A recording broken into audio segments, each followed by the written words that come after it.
You need to ask yourself questions like, am I avoiding something? Am I afraid of disappointing someone? And am I holding on to an identity that no longer fits who I am becoming? Hi, everyone. Welcome to another episode of the Next Phase podcast. Today we have Kenny Abiola-Akinterinwa today as a guest. Kenny is a transitional coach and addiction and mental health professional based in Calgary, Canada. She supports high achieving professionals at career and life crossroads to reclaim their confidence, recover their identity, and navigate change without burnout or self sabotage. Drawing from our own journey as an immigrant and former banker and also healthcare professional, we blend counseling skills, emotional intelligence, and faith grounded wisdom to support sustainable growth. Hi, Kenny. It's nice having you on the Next Faith podcast today. Hi, Hadi. Thank you for having me. I'm glad to be here. All right. I know I've said a little bit about you, but we would like to hear it from your mouth. Can you tell us a little bit about yourself? Okay. I think you mentioned everything already. I am an addiction and mental health professional. I live in Calgary, Alberta, and I have my own side hustle.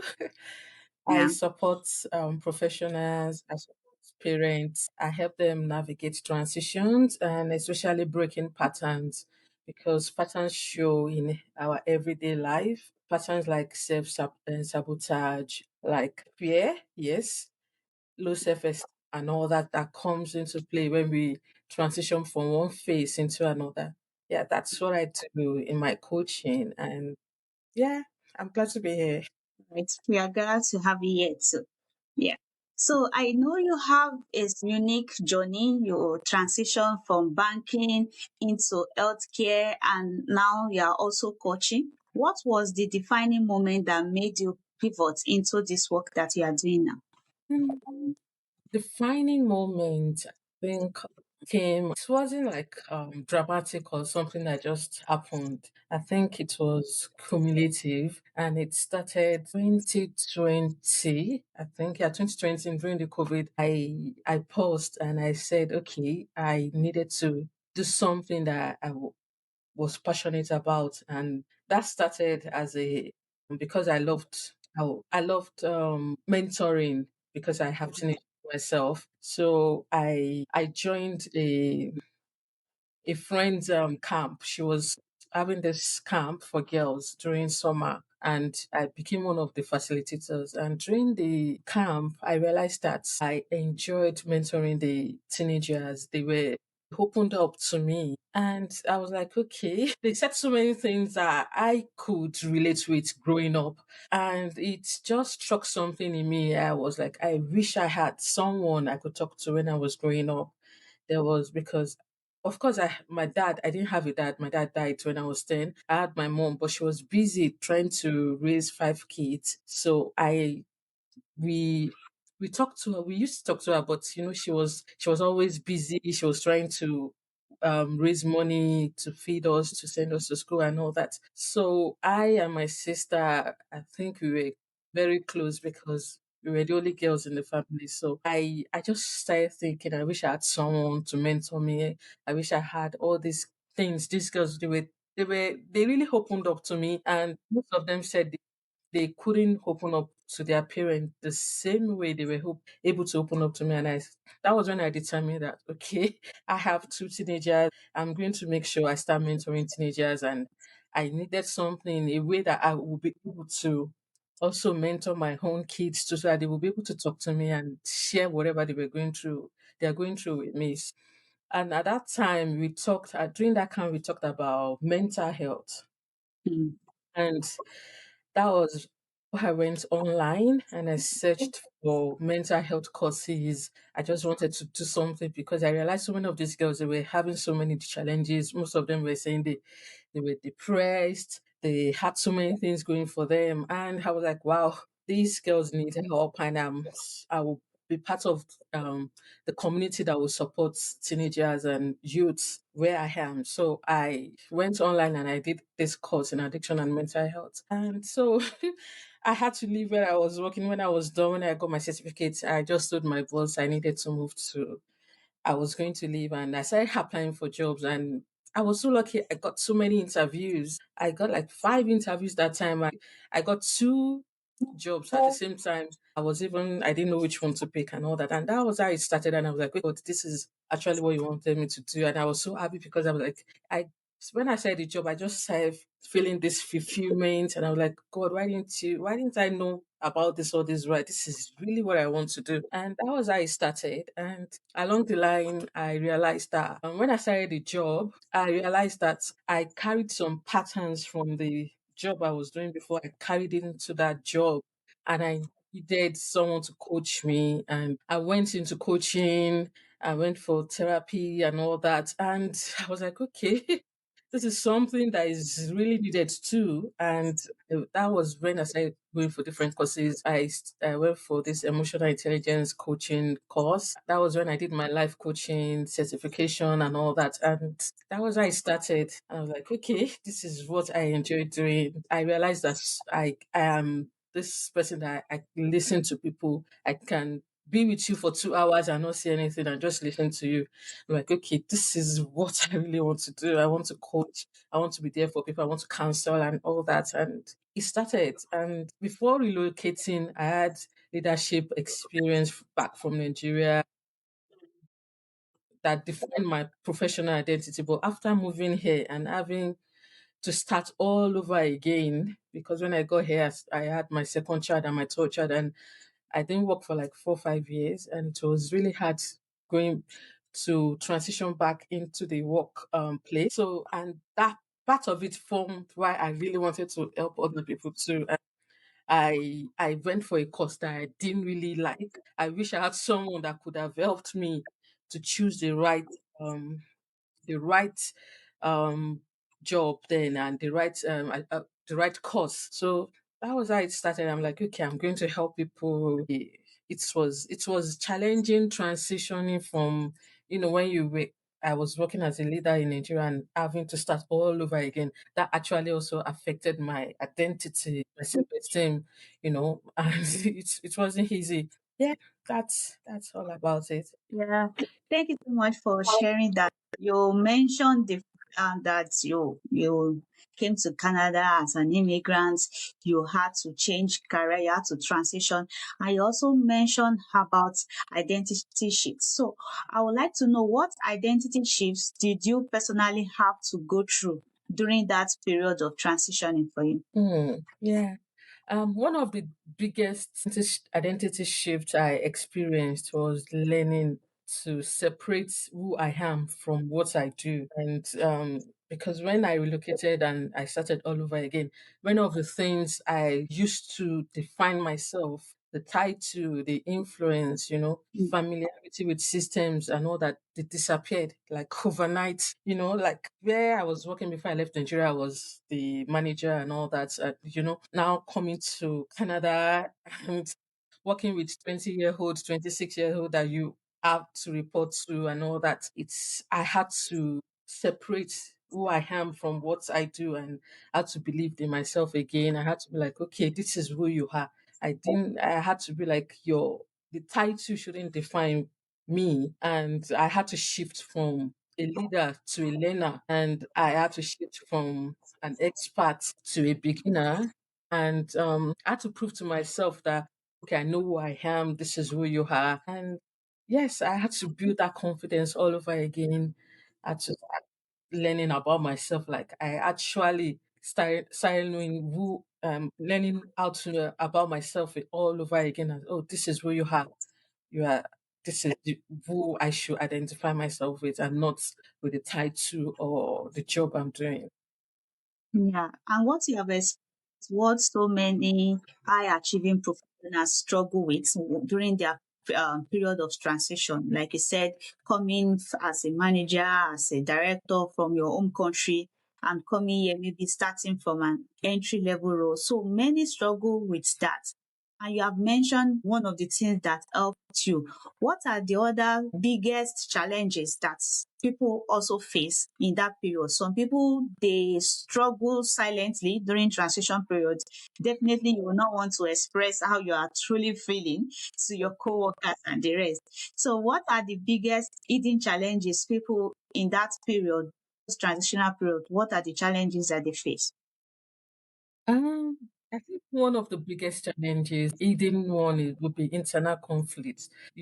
Externally, achievers, they often appear successful, you are capable, composed, and all that. But internally, they may be experiencing like a loss of clarity, uncertainty about their direction, and fear of disappointing others. And the three things that I will list that I see most are silence, shame, and comparison. Most of them feel ashamed and they're like, okay, start comparing themselves with other people that maybe they came into Canada together, or people that even came after them, especially like maybe in our, let's say in this environment where we are in Calgary, you start comparing yourself. Like, I did that. I know I did that a lot. Like, some of my cousins that came after me, they got good jobs, and I'm like, okay, these people came after 5 years and I'm still this I am and all that. So you start comparing yourself, you feel ashamed.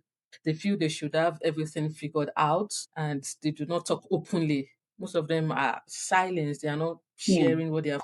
They are not talking about their struggle. You compare your journey to others and feel like you are really, really behind and all that.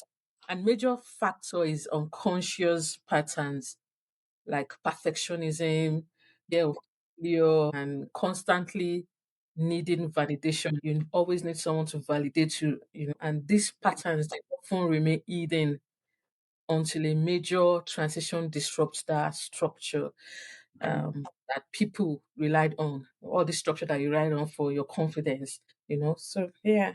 I like you sharing that, especially that comparison. It's true, so many people try to compare themselves with others, and the truth, like you mentioned, is that everybody's journey is unique. Sometimes you might even come together the same day, the same And time, then, the yes. same experiences, but the outcome will still be totally be different. So and when Mhm. you start that comparison, all the other things that you mentioned starts happening. That then isolation, unconscious pattern. There are things that you will be doing that you will not even know that you are doing.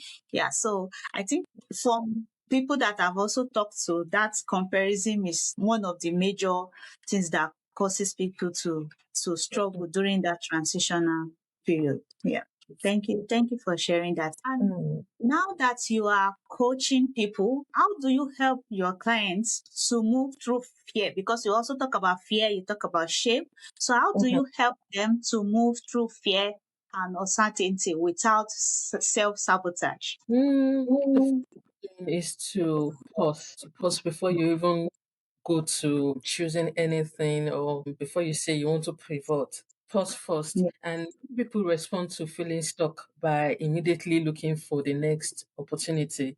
But decisions made from panic often lead to repeating the same patterns. So you need to pause. And the second step will be to identify the pattern behind the feeling of this stuckness. What are the patterns? What do you think are the patterns that are making you feel stuck? You need to ask yourself questions like, am I avoiding something? Am I afraid of disappointing someone? And am I holding on to an identity that no longer fits who I am becoming? Because you are transitioning from one country to another, you might be holding on to an identity, like I said, a title that you no longer fit to who you are becoming. And the third step is to clarify your values. Sit down and clarify your values. What are my values? And before you chase that opportunity, sit down and be self awareness. You need to sit down. What are my objectives? What do I want to achieve in the next 5 years? Where do I see myself? What do I really want to do? What am I passionate about? Clarify your values, and then when you clarify all these values, what matters to you, then your decisions will become more intentional. So clarity create confidence. And from there, you can now move on and be like, okay, this is how I'll go about it. When you have all your values listed out, this is what I want, then you can now move on from there. Yes. Pause, identify the pattern, and clarify your values. Yeah. Thank you for that. Sometimes when people are navigating this change, navigating the transition, going through all this process of settling into a new country, looking for a job and things like that, some might even get a job and getting that job, still navigating family, navigating everything that is involved, it leads to burnout. So Mhm. how do people identify the early or what are some early signs of burnout that people ignore? Maybe there are some signs that you feel that I can just fire through and continue it before they realize that no, they can't continue and they end up getting. What are the some early signs of people often ignore when it comes to burnout? It begins with exhaustion. That's the early signs of burnout. Exhaustion. You are exhausted, and you, with misalignment also. Mm. Misalignment, exhaustion. These early warning signs include emotional numbness, irritability, because every little thing will just make you irritable, and constant fatigue, even after rest. You've slept for hours and you're still tired. You are just irritable. Everything just irritates you and all that. And lots of curiosity about your work. You are no longer interested in your job. You wake up in the morning and you're like, oh God, this is another day. You don't feel like going to work. You are like, no, not again. And another thing is some people overwork. They start overworking and overworking themselves to try to get a sense of control. That those are the early signs. And many people ignore these signs because they believe pushing harder will solve the problem. Or no, it doesn't. In many cases, those signals are invitations to pause and examine whether the path you are on still align with your values. Now we've talked about the warning signs, and let's say people now pause to identify those signs. What are the things that they can do to avoid to the final outcome of burnout? Maybe like when you start experiencing exhaustion, you start feeling irritable, and you identify that, oh, this is sign of burnout. What are the things that they can do so that they will not totally fall into that trap of being burnt out? I think the first is just to take time off. Just pause entirely. Take time off. Sit down and take care of yourself. I've done that so many times, and I think now like, for example, I posted on LinkedIn for over 1 year, and I realized that it was burning me out because I had so many things on my plate, and I was trying to show up. I was trying to respond to messages. I was trying to catch up on so many things. And I was doing so many other things by the side. And I had to tell myself, you need a break. Because I was burnt out. Sometimes I get home, I still want to respond to people. And I'm like, no, I can't continue this. I needed 3 months break. And yes, I had to tell myself, yes, I love doing this. I love LinkedIn, but I need that break from LinkedIn so that I could focus on other things that I really, really wanted to do, which I was able to do. And now I am in that place where I'm like, okay, I think I've achieved most of the things I wanted to do. I can now go back to LinkedIn by the end of this month or next week, or. So you just need to take that break and focus and sit down, prioritize your list, some all the things you want to do, and prioritize it and be like, okay, check one, check two, check three. Just take that break totally. I think you just talked about me because also right now I feel exhausted posting on LinkedIn and the rest.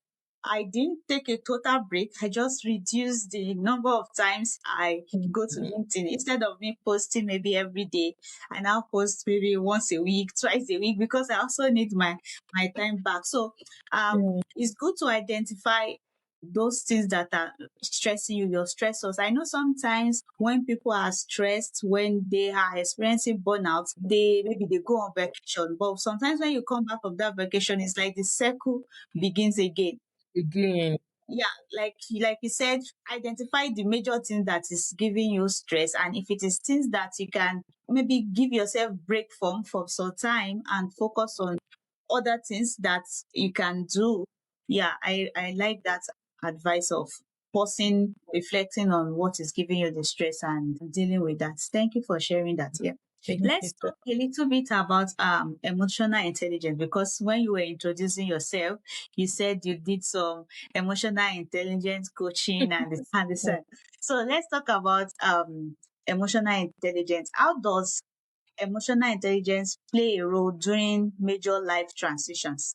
Maybe immigration, maybe getting a job in another industry, any form of major life transitions.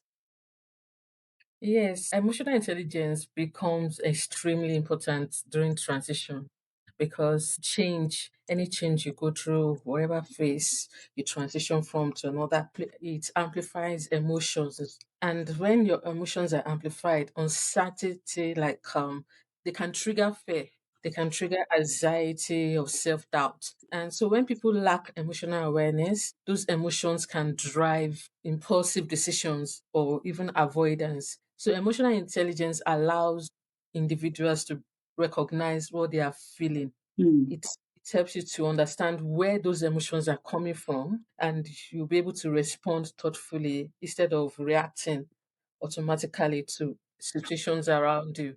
For instance, your children can trigger anything. They can trigger you to react. Maybe you start shouting and yelling, but emotional intelligence, it helps you to pause. It helps you to recognize the triggers. I'm like, okay, let me take a pause, and you can now go back and deal with the situations. Maybe you're talking to your child and your child just banged the door or walk out on you. And, as a parent, you want to react and start screaming, you are disrespectful. Why did you do that? Blah, blah, blah. But with emotional intelligence, you can just pause and like, okay, I will deal with this later. Because if you react at that time, you might do something you're not supposed to do. You might beat your child the way you're not supposed to beat, or just say some things you're not supposed to say.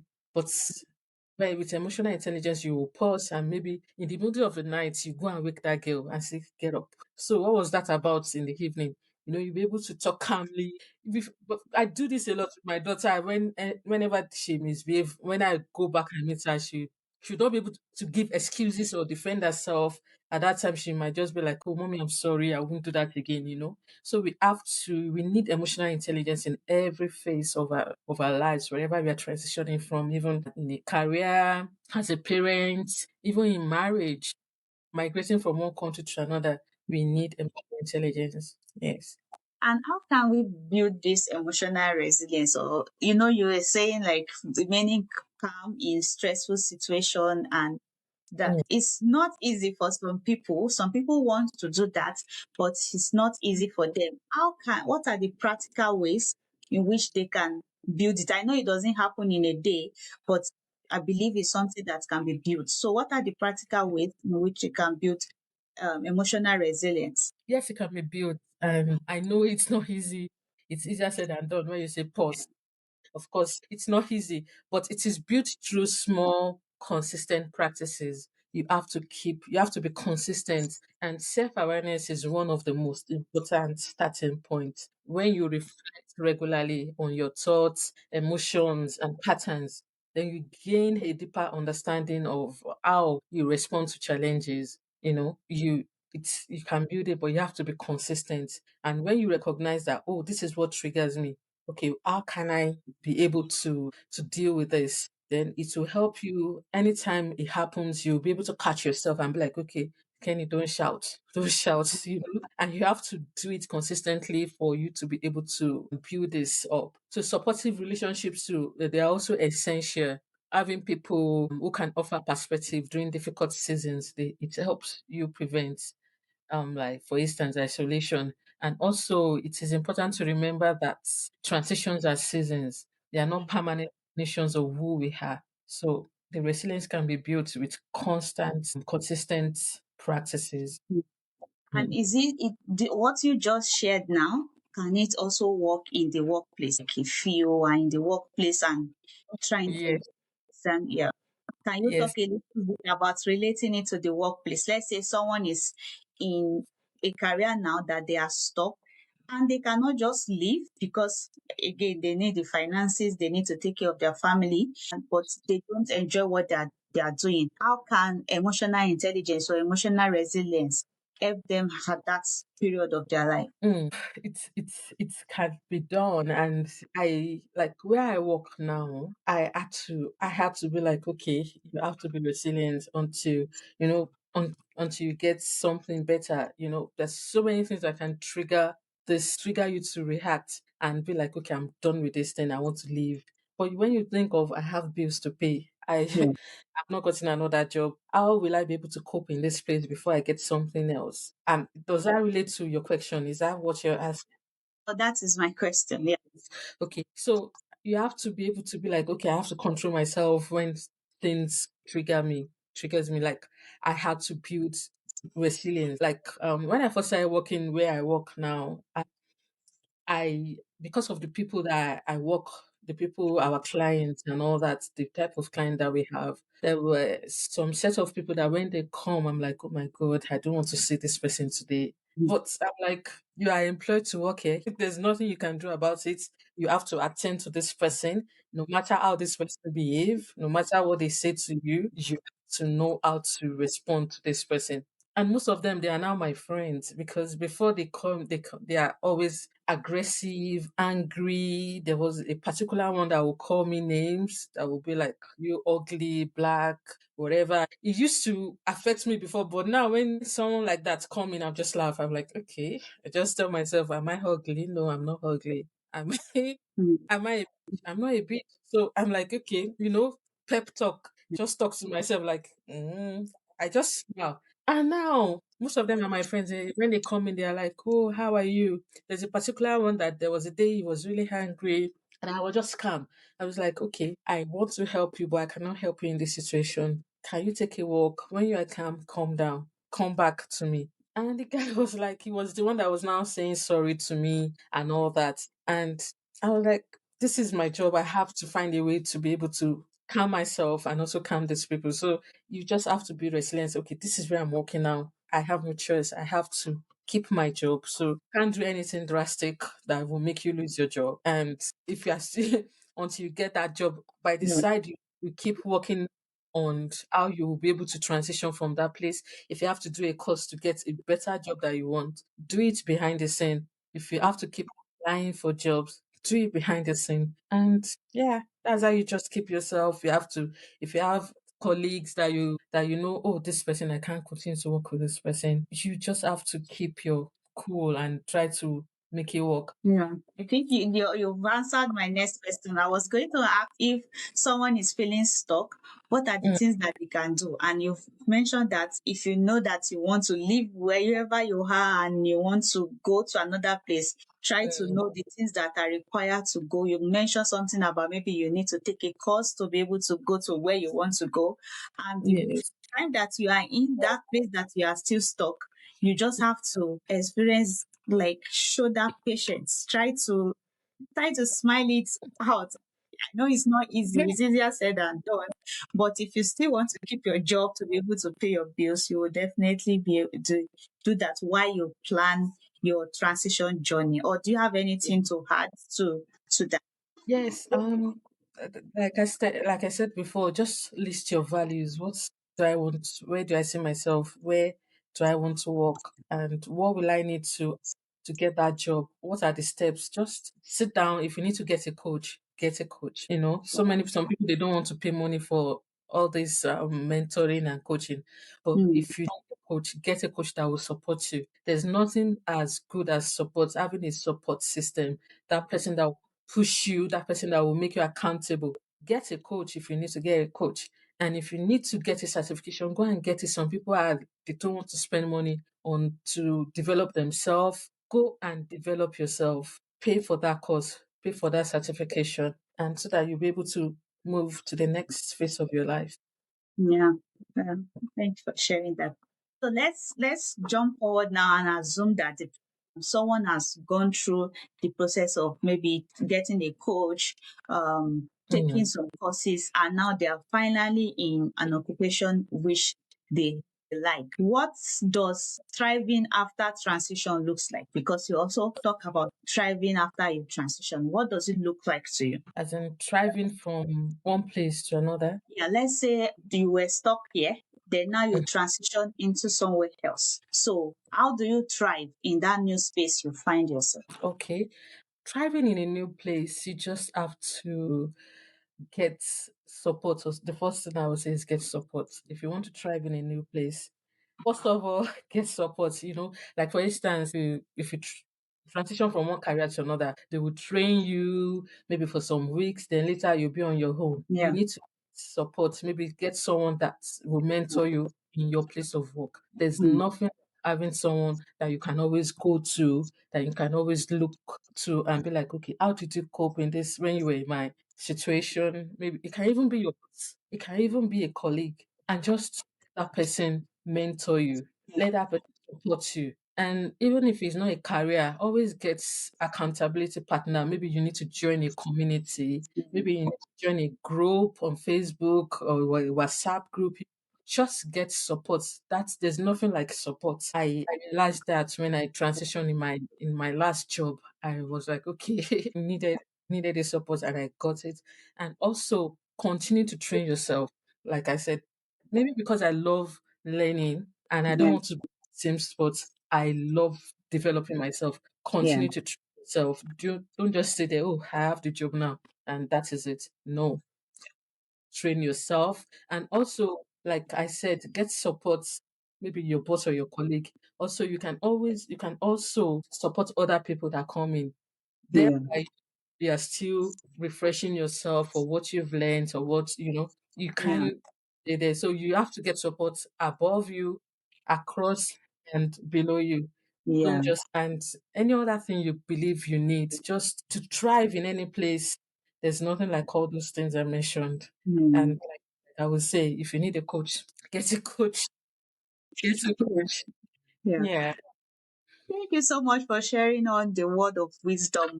Where can people connect with you or with the work you do?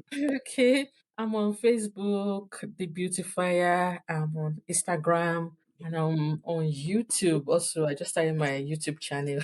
Okay. Okay. What I will do, I will put the link to your Facebook, Instagram, YouTube, everything on the description of the video so that anybody that wants to connect with you can Mm, reach out and connect with you. thank you. Okay. It was really, really nice having you on this episode of Next Face Podcast. Thank you very much for taking your Thank time to share your wisdom and knowledge with us. We hope to have you sometimes again in the future. All right. And to our listener, thank you so much for watching this episode. And remember to like, subscribe, and also share it with your friends and family. Thank you so much. thank you, Adi.